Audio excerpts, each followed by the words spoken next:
हाँ, तो हम लोग फोर्स्ड ऑसिलेशन पढ़ रहे थे। हमने इसमें देखा था कि apart from restoring force and damping force, अगर एक ड्राइविंग फोर्स भी हो, अगर एक ड्राइविंग फोर्स भी आ जाए, पीरियोडिक ड्राइविंग फोर्स, तो उस केस में हमारा एसएचएम, हमारा जो ऑसिलेशन है वो इस इक्वेशन से गवर्न होगा, जिसकी फ्रीक्वेंसी ड्राइविंग फोर्स की फ्रीक्वेंसी के बराबर होगी। ठीक है, इसका एम्पलीट्यूड इस फॉर्मूले से मिलेगा, जिस फॉर्मूले के बारे में ठीक ठाक का डिस्कशन मैंने लास्ट क्लास में किया था। और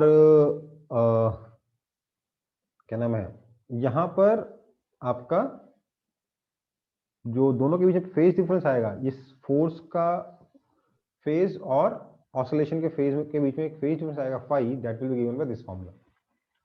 ओके,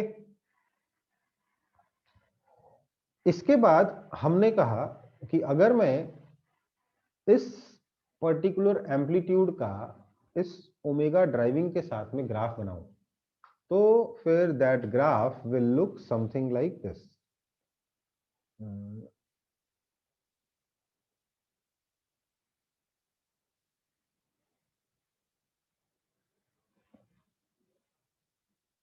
है ना, एक पर्टिकुलर, अच्छा इधर ओमेगा है, इधर बी है, एक पर्टिकुलर ओमेगा पर बी मैक्सिमम होगा, ये ओमेगा कितना हो जाएगा, this will be equal to omega not.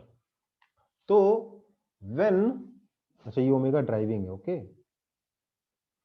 When omega driving is sir equal to natural frequency या फिर under root of k by m, then amplitude is maximum.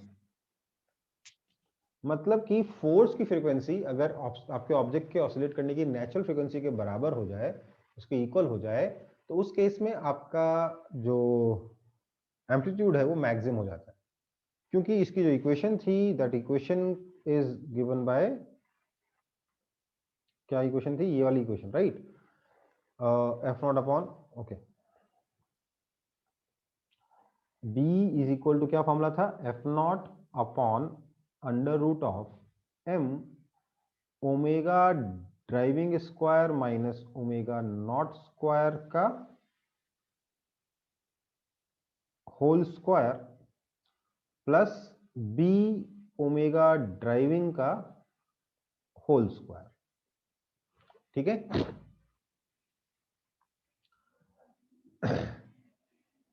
Right.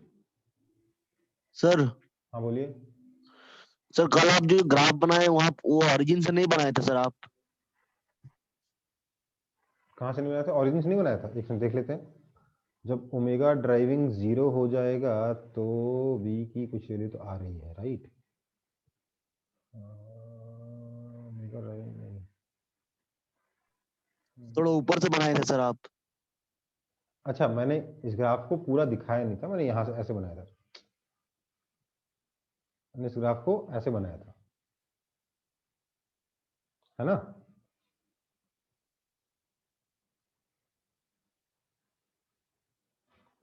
मैंने इसका y इंटरसेप्ट भी नहीं दिखाया होगा, राइट, एक ही बात है। तो ये आपका ग्राफ बना था, एक पर्टिकुलर ओमेगा पे b की वैल्यू मैक्सिमम थी, तो जब ओमेगा डी ओमेगा नॉट के बराबर हो जाए उस केस में एम्पलीट्यूड मैक्सिमम होता है। In fact if b is equal to 0 तो आपका एम्पलीट्यूड इंफिनिटी भी जा सकता है, लेकिन b कभी 0 नहीं होता, तो प्रैक्टिकली कभी इंफिनिटी नहीं जा सकता। आपका प्रैक्टिकली कितना हो सकता है एम्पलीट्यूड, तो आपका b का मैक्सिमम वैल्यू हो जाएगा f not upon b omega d. ठीक है, ये थोड़ा गड़बड़ है, या बी ओमेगा नॉट, ओके, क्योंकि ओमेगा डी तो ओमेगा नॉट के बराबर हो जाएगा ना, हाँ है ना।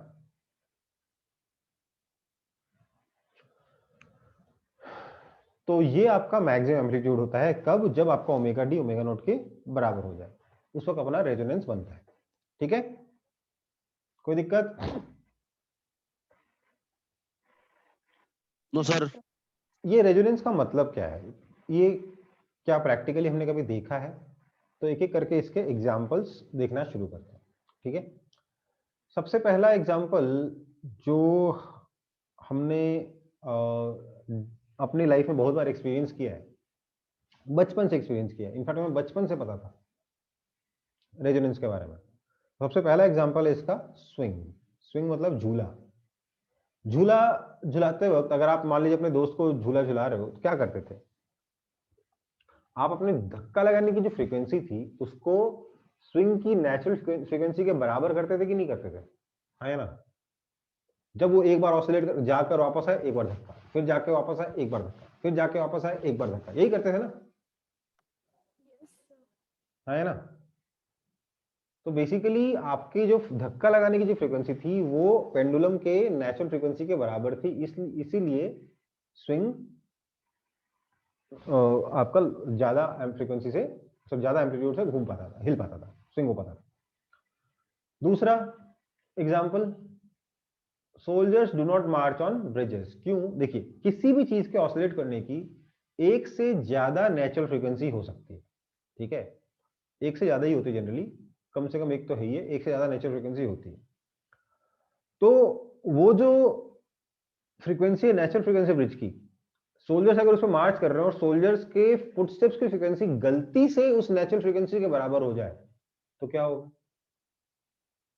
सोल्जर्स के फुटस्टेप की फ्रीक्वेंसी गलती से अगर ब्रिज के ऑसिलेट करने की किसी भी नेचुरल फ्रीक्वेंसी से मैच कर जाए तो ब्रिज के ऑसिलेशन का एम्पलीट्यूड बढ़ता जाएगा, बढ़ता जाएगा, बढ़ता जाएगा, बढ़ता जाएगा, बढ़ता जाएगा, और अल्टीमेटली ब्रिज टूट सकता है। इसलिए सोल्जर्स कभी भी ब्रिज पे मार्च नहीं करते। ओके, नेक्स्ट, इसका सिंपल सा एग्जांपल और बड़ा एग्जांपल है अर्थक्वेक। अर्थक्वेक में कई बार देखा गया है कि आपके 5 फ्लोर्स की बिल्डिंग सारी की सारी खड़ी है, 3 फ्लोर्स की बिल्डिंग सारी की सारी खड़ी है, लेकिन 4 फ्लोर्स की बिल्डिंग्स एक ही सोसाइटी में, जहां एक ही तरीके का कंस्ट्रक्शन मटेरियल और एक ही तरीके का डिजाइन यूज किया गया था, 4 फ्लोर की सारी बिल्डिंग्स गिर गई। ऐसा क्यों हुआ? क्योंकि देखो, अगर आप किसी भी बिल्डिंग के बारे में सोचो तो क्या है, वो जमीन में गड़ा हुआ रॉड ही तो है, जिसमें थोड़ी बहुत खिड़कियां वड़ियां लगा दी, राइट। यही है ना कोई भी बिल्डिंग, हाँ है ना। तो इसके ऑसिलेट करने की, अगर रॉड को पकड़ के खींचे छोड़ोगे तो हल्का हल्का हल्का हल्का ऐसे वाइब्रेट करेगा, स्विंग करेगा, ऐसे ऐसे ऐसे ऐसे ऐसे। इसके ऑसिलेट करने की एक फ्रीक्वेंसी होगी। अगर अर्थक्वेक में अर्थ के वाइब्रेट करने की फ्रीक्वेंसी इस ब्रिज के वाइब्रेट करने की किसी भी नेचुरल फ्रीक्वेंसी से मैच कर जाए, ब्रिज बोल रहा हूँ, इस बिल्डिंग के, तो बिल्डिंग की ऑसिलेशन का एम्पलीट्यूड बढ़ता जाएगा, बढ़ता जाएगा, बढ़ता जाएगा, और अल्टीमेटली बिल्डिंग कोलैप्स हो जाएगी। इसलिए अर्थक्वेक के केसेस में कई बार देखा गया है कि 3 फ्लोर की बिल्डिंग खड़ी है, 5 फ्लोर की बिल्डिंग खड़ी है, 4 फ्लोर वाली टूट गई है, ठीक है। अगला, एरोप्लेन विंग एंड इंजन। क्या होता है, जब भी एरोप्लेन का डिजाइन किया जाता है तो वी मेक श्योर कि इंजन की घूमने की फ्रीक्वेंसी गलती से भी विंग्स के ऑसिलेट करने की किसी भी नेचुरल फ्रीक्वेंसी से मैच ना करे। अगर ऐसा होगा तो एरोप्लेन के विंग्स ऑसिलेट करना शुरू कर देंगे, थोड़ी देर बाद एरोप्लेन का चिड़िया बन जाएगा, वो चिड़िया बन जाएगा, एरोप्लेन के विंग्स ज्यादा ऑसिलेट करेंगे तो विंग्स टूट जाएंगे, फिर एरोप्लेन का मिसाइल बन जाएगा, ठीक है। Next, Tacoma high bridge. ये आपके यूएसए में एक ब्रिज बनाया गया था बहुत पहले। उन्होंने क्या किया, यहाँ पे एक ब्रिज बनाया बड़ा सॉलिड सा, वो टूट गया, दोबारा सॉलिड सा ब्रिज बनाया, टूट गया। तो बोला कि क्यों टूट रहा है, तो यार हवा बहुत चलती है, हवा इतनी चलती है कि वो ब्रिज संभाल नहीं पा रहा। तो उन लोगों ने ब्रिज बना दिया एकदम फ्लेक्सिबल, जो हवा के साथ लहराए, जिससे हवा उस पर ज्यादा फोर्स ना लगा पाए। जस्ट लाइक कॉन्सेप्ट ये था कि जब हवा बहुत तेज चलती है तो बड़े बड़े पेड़ टूट गिर जाते हैं टूटकर, और घास कभी नहीं टूटती क्योंकि घास हवा के सामने झुक जाती है, राइट। तो उन्होंने बोला ऐसा ब्रिज बनाते हैं जो हवा के साथ खुद भी लहराए, हवा को ज्यादा परेशान ना करे, हवा ज्यादा झगड़ा करने ना जाए। तो उन्होंने एक सस्ता सा ब्रिज बना दिया जो कि हल्का फुल्का वाइब्रेट करता था। अब वो ब्रिज इंस्टेंट हिट हो गया। क्यों? क्योंकि जब हवा चलती थी वो ऐसे वाइब्रेट करता था, उस पर गाड़ी चलाने में लगता था कि आप सी वेव्स पे गाड़ी चला रहे हो, ठीक है। तो ये टकोमा हाई ब्रिज बनाया गया। पर एक दिन क्या हुआ, हवा कुछ ऐसे चली कि हवा के मूव करने की जो फ्रीक्वेंसी थी, हवा की वेलोसिटी चेंज करने की फ्रीक्वेंसी, आगे पीछे होने की फ्रीक्वेंसी, वो फ्रीक्वेंसी ब्रिज के ऑसिलेट करने की नेचुरल फ्रीक्वेंसी से मैच करेगा। इनफैक्ट वहां ऑसिलेट नहीं हुआ था, ब्रिज के ट्विस्टिंग ऑसिलेशन हुआ था। उसका वीडियो पड़ा हुआ यूट्यूब पे, कभी सर्च करना टकोमा हाई ब्रिज, मिल जाएगा। टकोमा हाई ब्रिज का गिरने का पूरा वीडियो रिकॉर्डेड है, 1940s के बाद पूरा वीडियो रिकॉर्डेड है। तो टकोमा हाई ब्रिज जो है वो पूरा ऑसिलेट कर किया, पूरा वाइब्रेट किया और अल्टीमेटली टूट गया। क्यों टूटा? Due to resonance. ठीक है, तो रेजोनेंस के आप डिस्ट्रक्टिव चीजें देख रहे हो, अर्थक्वेक देख रहे हो, एरोप्लेन के विंग्स देख रहे हो, सोल्जर्स मार्च नहीं करते हैं देख रहे हो, टकोमा हाई ब्रिज देख रहे हो, है ना। इसके कुछ कंस्ट्रक्टिव यूजेस भी हैं, जैसे कि माइक्रोवेव ओवन। अब माइक्रोवेव कैसे काम करता है? बेसिकली उससे जो वेव्स आपके फूड में जो मारता है वो, उस वेव्स में इलेक्ट्रिक फील्ड के ऑसिलेट करने की जो फ्रीक्वेंसी है, वो फ्रीक्वेंसी यानी उस वेव की जो फ्रीक्वेंसी है बेसिकली पानी के जो वाटर मॉलिक्यूल्स है पानी के अंदर, उनके ऑसिलेट करने की फ्रीक्वेंसी से, या ऑयल के जो मॉलिक्यूल्स उनके ऑसिलेट करने की फ्रीक्वेंसी से मैच कर जाती है। तो इससे क्या होता है, जब आप पानी के ऊपर वो माइक्रोवेव डालोगे तो पानी के जो मॉलिक्यूल्स हैं वो वाइब्रेट करेंगे और ऑसिलेशन उनका बढ़ता जाएगा, क्योंकि फ्रीक्वेंसी मैच कर रही है दोनों की। पानी के मॉलिक्यूल्स के ऑसिलेट करने की नेचुरल फ्रीक्वेंसी के साथ माइक्रोवेव की फ्रीक्वेंसी मैच कर रही है, इसलिए पानी के मॉलिक्यूल धीरे धीरे खूब तेजी से वाइब्रेट करने लग जाएंगे। उनके पास बहुत सारी काइनेटिक एनर्जी आएगी, जिसको हम हीट कहते हैं। मॉलिक्यूल्स की काइनेटिक एनर्जी को तो हीट कहते हैं ना। तो इस तरीके से माइक्रोवेव ओवन काम करता है। ओके, म्यूजिकल इंस्ट्रूमेंट्स में भी आपके रेजोनेंस का ही यूज होता है। ये हम लोग नेक्स्ट चैप्टर में पढ़ेंगे जब हम वेव्स पढ़ रहे होंगे तो। ठीक है, तो रेजोनेंस अपने आप में बहुत ही ज्यादा इंपॉर्टेंट टॉपिक है, बहुत ज्यादा इंपॉर्टेंट कॉन्सेप्ट है। आपको पता होना चाहिए रेजोनेंस कैसे हैंडल किया जाए। ओके बेटा, कोई दिक्कत?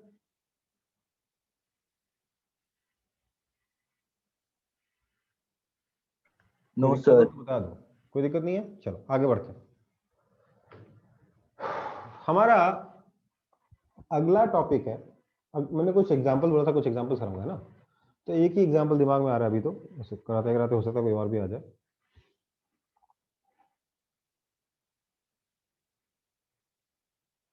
एग्जांपल है कि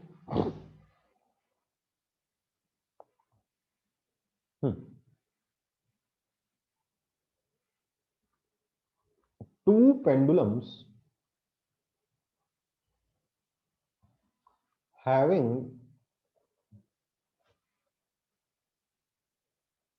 lengths in ratio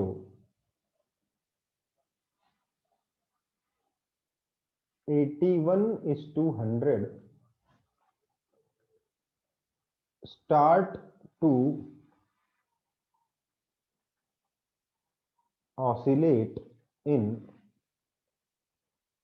same phase। ठीक है, दो पेंडुलम्स हैं जिनका लेंथ का रेशियो दे रखा है, वो सेम फेज में ऑसिलेट करना स्टार्ट करते हैं। After how many oscillations of the smaller pendulums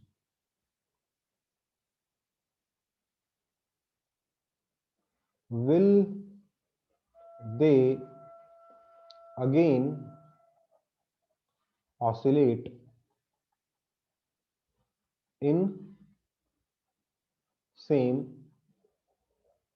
phase? ये क्वेश्चन। ठीक है, कैसे सॉल्व करेंगे इसको? ट्राई करना चाहोगे आप इसका? एक बार ट्राई कर लीजिए, क्योंकि थोड़ा अलग है, देखते हैं कितने लोग सोच पाते हैं। I am giving you 5 minutes।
Copy हो गया, सॉरी कॉपी बोल रहा हूँ, सॉल्व हुआ किसी से?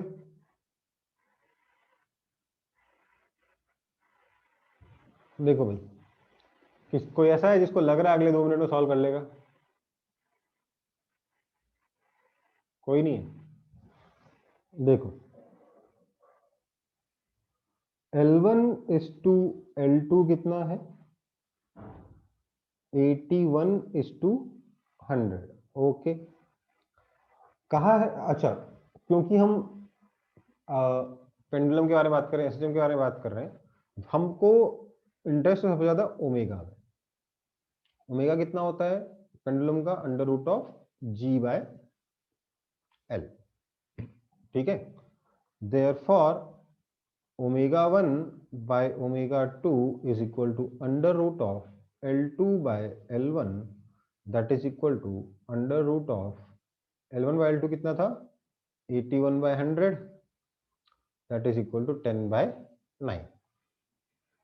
ठीक है भैया, तो हमें ओमेगा में रिलेशन पता है, ये ज्यादा इंपॉर्टेंट था हमारे लिए। क्या पता है? कि omega 1 by omega 2 is equal to 10 by 9। ये हमारे लिए बड़े ही काम का रिलेशन है। ओके, अब बोलेंगे दोनों इनिशियली सेम फेज में थे, मतलब आपका जो φ1 है पहले वाले का फेज, वो ओमेगा 1 टी होगा अगर इनिशियल फेज को मैं 0 मान लूं तो, और φ2 कितना हो जाएगा? ओमेगा 2 टी, है ना? इनिशियली दोनों का फेज सेम था या 0 था? चलिए काम करो, आपको 0 नहीं पसंद है तो आप +φ लिख लो। तो आपका डेल्टा, दोनों के फेज डिफरेंस कितना हो जाएगा? Delta phi is equal to φ2 minus φ1 is equal to कितना हो जाएगा? सिंपली φ2 माइनस φ1 क्यों करें जब हमारा को पता है कि φ1 बड़ा है φ2 से? क्यों φ1 बड़ा है? क्योंकि ओमेगा 1 बड़ा है ओमेगा 2 से। तो φ1 minus φ2 is omega 1 minus omega 2 into T. Okay,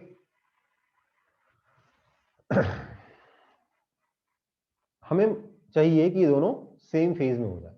initially phase difference 0 है, थोड़ी देर बाद सेम फेज में आएंगे, मतलब क्या? देखो दोबारा से फेज डिफरेंस 0 तो होने से रहा। सेम फेज का मतलब क्या है? सेम फेज का मतलब हुआ delta phi is equal to 2n pi, है ना? क्योंकि 360 डिग्री के बाद कोई फेज डिफरेंस इफेक्टिवली 0 ही हो जाता है। पहली बार आना है तो इस केस में delta phi is equal to simply 2 pi. ठीक है, तो हमारे पास आ गया, this means that omega 1 minus omega 2 t is equal to 2 pi. अब देख लेते हैं निकालना क्या है। निकालना है number of after how many oscillation of smaller pendulum, छोटे वाले पेंडुलम का नंबर ऑफ ऑसिलेशन, मतलब L1 जो छोटा वाला है, मतलब ओमेगा 1 टी निकालना है। ये निकल जाएगा तो इसी से पता चलेगा कितना ऑसिलेशन हुआ। ठीक है, तो omega 1 minus omega 2 t is equal to 2 pi है। ओमेगा 1 टी निकालना है, मतलब क्या नहीं चाहिए हमें आंसर में? ओमेगा 2 नहीं चाहिए, तो let's substitute the value of omega 2 in terms of omega 1। So clearly omega 2 is equal to 9 omega 1 by 10.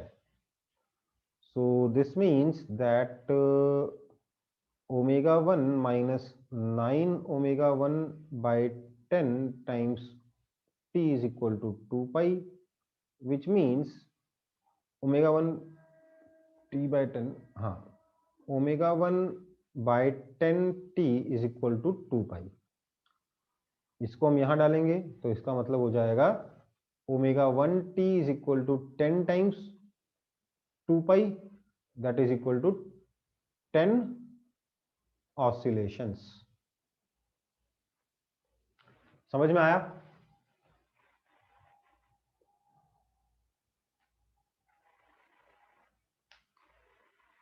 समझ में आया कि नहीं आया?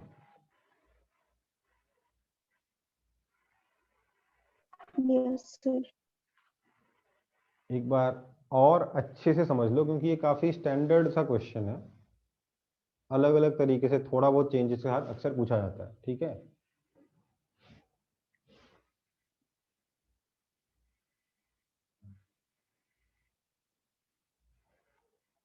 सर इसको टाइम पीरियड से सॉल्व कर सकते हैं? बिल्कुल कर सकते हैं।